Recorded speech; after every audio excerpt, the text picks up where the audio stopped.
Dear students, मैं doctor Kundan Lal मैत्रानी IAS की ओर से आप लोग के लिए आज 68वीं बीपीएससी में जो मेन पेपर हुआ है, सिविल सेवा परीक्षा 68वीं बीपीएससी में जो मुख्य परीक्षा शुरुआत हुई है 12 तारीख से, उसके लिए GS1 के क्वेश्चन के पैटर्न पे कुछ डिस्कशन लेकर हाजिर हूँ।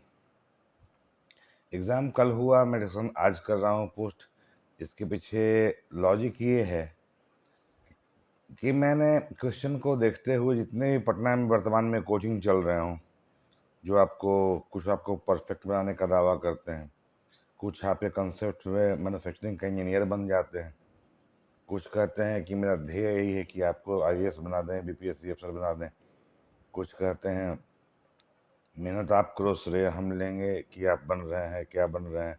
ऐसी तमाम कोचिंगें पटना में जो अपने आप को बहुत बड़ी बड़ी कोचिंग और बहुत बड़े हस्ताक्षर कहते हैं, मैं उन सबों के पास गया, उन सबों के नोट्स के पास गया। पूरी रात और कल शाम तक मैंने सर्च किया कि उन्होंने जो नोट्स पढ़ाए थे मेंस के लिए, उनसे कितना क्वेश्चन टैली कर रहा है इस मेंस के पैटर्न में।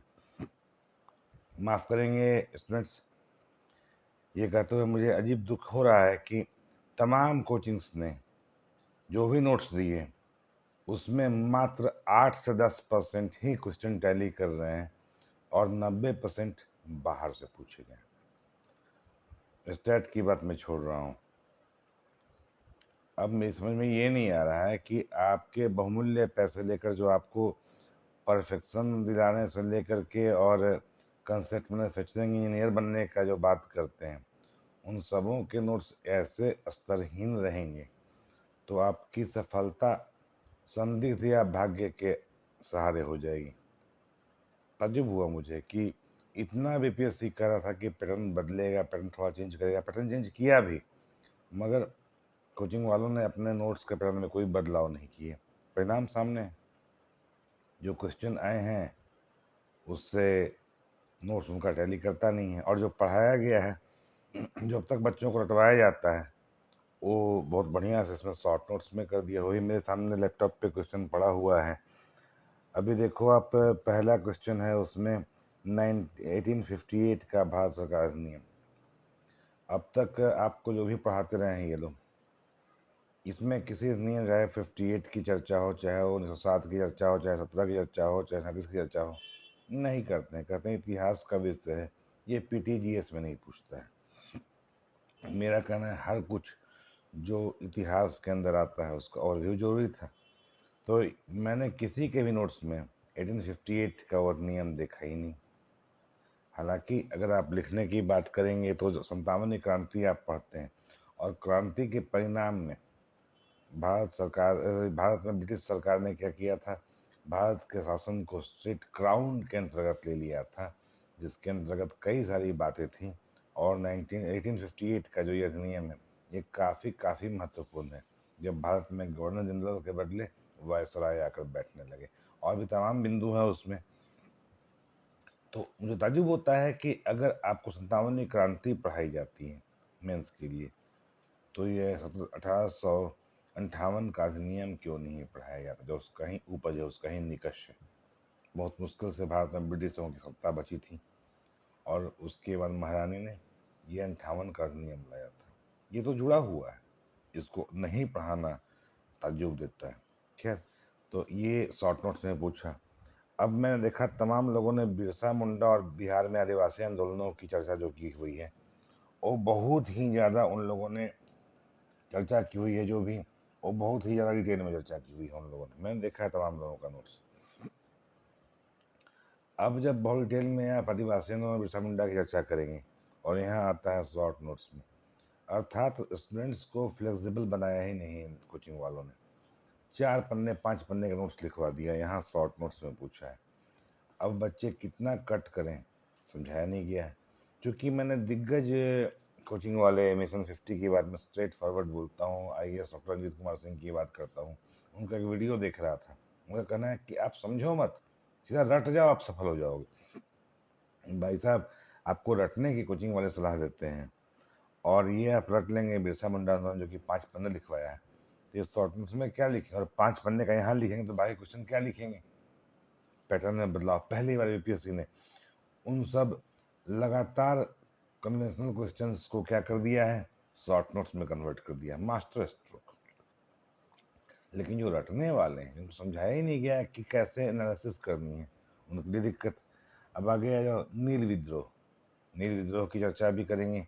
तो मैंने देखा तमाम नोट्स में, नील विद्रोह में लोग कहते हैं कि वो चंपारण का नील आंदोलन। अरे भाई, ये नील विद्रोह पावना का नील विद्रोह है, नदिया पावना का नील विद्रोह है जो बंगाल में चला था। तो नील विद्रोह, और बच्चे भी बोलते हैं हम तो चंपारण से नील सत्याग्रह लिख के आ गए। भाई, पढ़ा ही नहीं गया कोचिंग में कि नील सत्याग्रह और नील विद्रोह में अंतर है। तमाम के नोट्स मैंने देखा मैंने कि 17 में 1917 में गांधी जी ने चंपारण नील सत्याग्रह किया था, इसको लिखवाया। पावना का नदिया का नील विद्रोह किसी ने नहीं लिखवाया। ठीक है। अब सीधी सी बात है, जो बाकी स्टूडेंट्स हैं वो इसको समझते हैं कि नील आंदोलन की बात ही कर रहे हो। कई लोगों से मैंने बात किया, वो लोग कहते हैं कोचिंग में लिखवाया गया है तो नील की क्रांति होगी, चंपारण क्रांति होगी। अब जिनका हिस्ट्री बैकग्राउंड नहीं है, उनको पता ही नहीं है कोचिंग में पढ़ने के वाले के बावजूद भी कि नील विद्रोह अलग है और 17 की नील क्रांति मतलब नील सत्याग्रह अलग है। खैर जो भी हो, यहाँ लिखना था आपको नादिया का जो आंदोलन था, जिसमें एक किताब का नाम पढ़ते होंगे, नील दर्पण, तो उसी आंदोलन के थ्रू निकला था। तो नील आंदोलन या नील विद्रोह वो अलग था, और बिहार का 1917 का नील सत्याग्रह अलग है। ये ध्यान देने की बात है। अगला क्वेश्चन, पटना कलम चित्रकला। मैंने देखा है यहाँ ये कोचिंग में, पटना कलम पढ़ लो, पाल कला पढ़ लो, मौर्य कला पढ़ लो, इन तीन में से एक आएगा ही, और लॉन्ग लॉन्ग आंसर लिखवा देते हैं।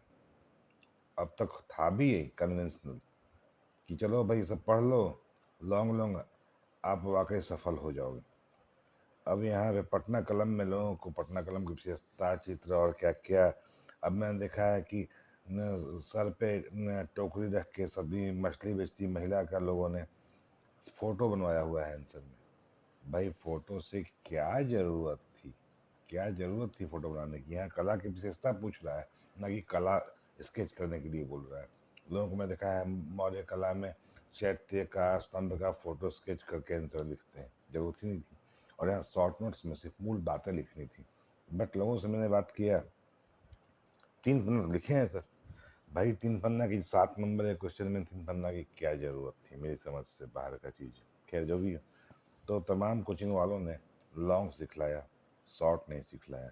और मास्टर स्ट्रोक बीपीएससी ने क्या दिया इस बार, इस सभी क्वेश्चन को जो कन्वेंशनल थे पूछते थे हर साल, उसको शॉर्ट नोट्स में डाल दिया। ये अजीब बात हो गई। चलिए, अगला क्वेश्चन है, भारतीय राष्ट्रीय आंदोलन के उदय कारकों की चर्चा कीजिए। इसने स्वतंत्रता संग्राम को किस प्रकार दिशा दी? अपने आप में इसने क्या किया कि 57वीं क्रांति को अगर छोड़ भी दें, जिसको कुछ लोगों ने माना है स्वतंत्रता संग्राम, कुछ लोगों ने नहीं माना, लेकिन समेकित यानी अखिल भारतीय स्वतंत्रता आंदोलन की बात हम करेंगे, तो कहीं ना कहीं हम बात करेंगे इसमें कांग्रेस के उदय से लेकर के नरम दल गरम दल उसके विकास तक का पूरा बात कर सकते हैं। हालांकि कुछ लोग कह सकते हैं कि इसमें हम कई सारे आदिवासी विद्रोह वगैरह की चर्चा क्यों ना करें, तो वो सबको अखिल भारतीय आंदोलन नहीं कहेंगे। कहीं कहीं हुआ, जातिगत तौर पर हुआ, स्थानीय तौर पर हुआ, जैसे दक्कन विद्रोह, इसकी एक मांग थी, कृषि में वो छूट लेने की बात थी वगैरह वगैरह। तो उससे हम उसको अखिल भारतीय राष्ट्रीय आंदोलन नहीं कह सकते हैं। प्रश्न स्पष्ट करता है, भारतीय राष्ट्रीय आंदोलन यानी कांग्रेस की स्थापना के बाद जो अखिल भारतीय आंदोलन का रूपरेखा बना, यानी गांधी के पहले का युग, गांधी के बाद का गांधी युग, गांधी युग पूर्व और गांधी युग दोनों को मिलाकर चर्चा कर दी थी। और इसमें ऐसे लिखना था कि कैसे ये पहले नरम दल आंदोलन चला, जिसमें फिरोज शाह मेहता और गोपाल कृष्ण गोखले ने क्या रोल अदा किया। फिर ये कैसे बंग भंग के बाद इसका एक ट्रिगर मिला कि बंग भंग से अखिल भारतीय आंदोलन की शुरुआत होने का प्रयास शुरू हुआ। फिर कैसे काउंटर्स को हाईजेक किया, फिर गांधी जी के आने का कैसे एक यूनिटी बनी पूरे भारत में, कैसे रॉलेट सत्याग्रह, चूँकि चंपारण को हम एक प्रयोग बोल सकते हैं, भारत में सत्याग्रह शुरुआत मान सकते हैं प्रयोग, लेकिन अखिल भारतीय क्या था, रॉलेट सत्याग्रह करना, फिर वापस लेना, फिर असहयोग आंदोलन, फिर सविनय अवज्ञा, फिर भारत छोड़ो, और बीच बीच में उसकी कड़ियाँ जोड़ने का गोलमेज कॉन्फ्रेंस वगैरह, सबको जोड़ते हुए दोस्तों इसमें क्या करना था, आंसर लिखना था। और था कि स्वतंत्रता संग्राम को किस प्रकार दिशा दी है, कैसे भारत स्वतंत्रता संग्राम की ओर मूव किया, आज़ादी मिलने में कैसे बदलाव, सामाजिक बदलाव से लेकर लोगों के बीच के मानसिक बदलाव आए, उसको क्रिएटिव तरीके से खुद से लिखना है।